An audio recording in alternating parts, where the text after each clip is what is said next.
Gary Ono has fleeting memories of his time in a Colorado prison camp, seeing snow, jumping into a ditch to avoid a dog, walking across a field with his uncle, watching someone wash photographic prints.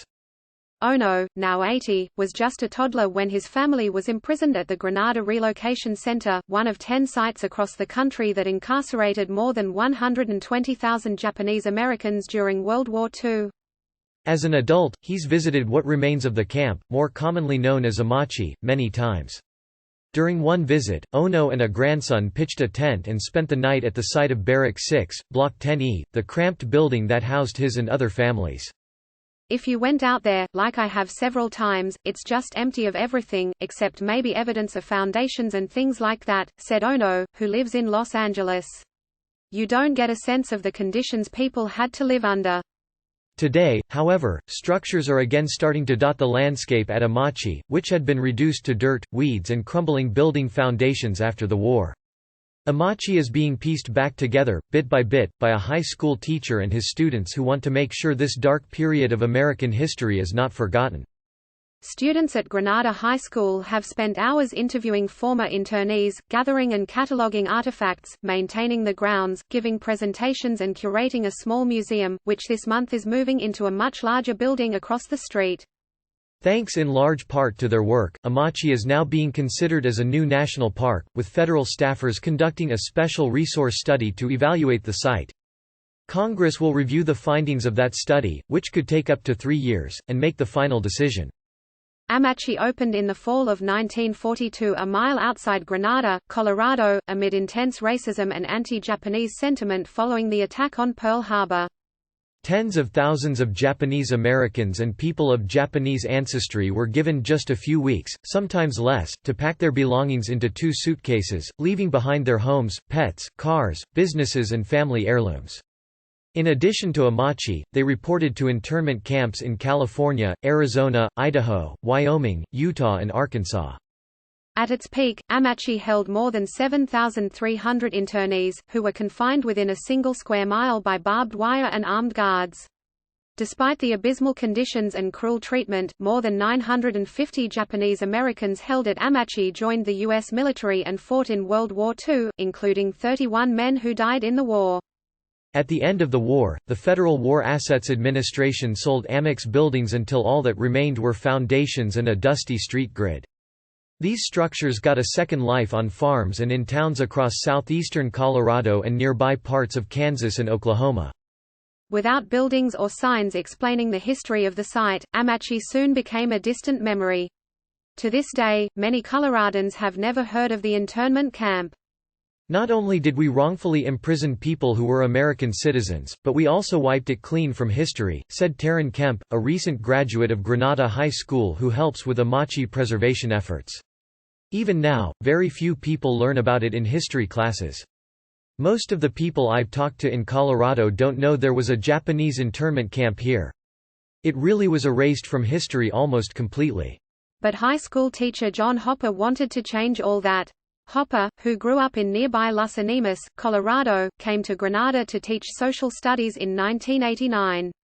He'd heard about Amachi growing up and then again during college at Colorado State University, but did not know much.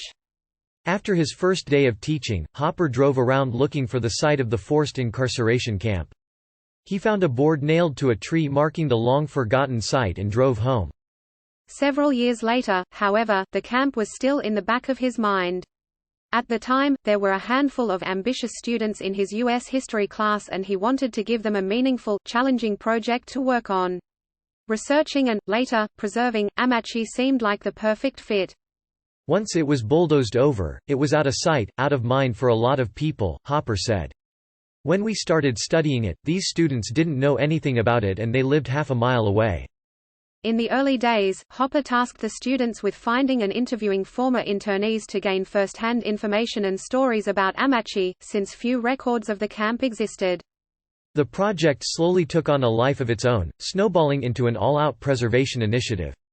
More and more people began to take notice of their work, including former internees and their descendants, who shared their memories and donated hundreds of historic artifacts to help create the Amachi Museum. Archaeologists at the University of Denver began bringing students to Amachi to conduct field research. Several groups and organizations were founded to help keep the memory of Amachi alive and bring the camp back to life. Today, students help with maintaining the site in the small museum, lead site tours and give detailed presentations about Amachi all over the world, including in Japan. But words can only convey so much. Efforts are now underway to reconstruct the original buildings at Amachi, which became a National Historic Landmark in 2006, so that visitors can see and feel what life was like for internees. In 2018, a building that had been a camp recreation center and later served as the Granada City Utility Building was returned to its original site. A team of historic preservation specialists is currently restoring the building. Working together, Amachi preservation groups also reassembled and returned the camp's water tower, found in pieces on a nearby ranch. Amachi is also now home to historic recreations of a guard tower and a barracks. In an ideal world, Hopper said he wants to someday rebuild an entire block of the camp, complete with a mess hall and latrines. It actually lets people step in and experience what it was like for themselves, said Hopper, who now also serves as Granada Public Schools Dean of Students. When they step inside the barracks and think about the fact that there was no insulation, it gets up to 114 degrees here in the summer. It might cool down to about 85 at night, but inside those barracks it was still close to 90. Try to sleep in that. With roughly 500 residents in Granada, the preservation efforts have become deeply ingrained in the town's identity, thanks in large part to Hopper, who has inspired hundreds of students and spent countless hours working to preserve Amachi. In 2014, the Consul General of Japan gave him a special commendation for his work. But to Hopper, it's simply about doing what is right. "We have to record it so that we don't do it again," Hopper said.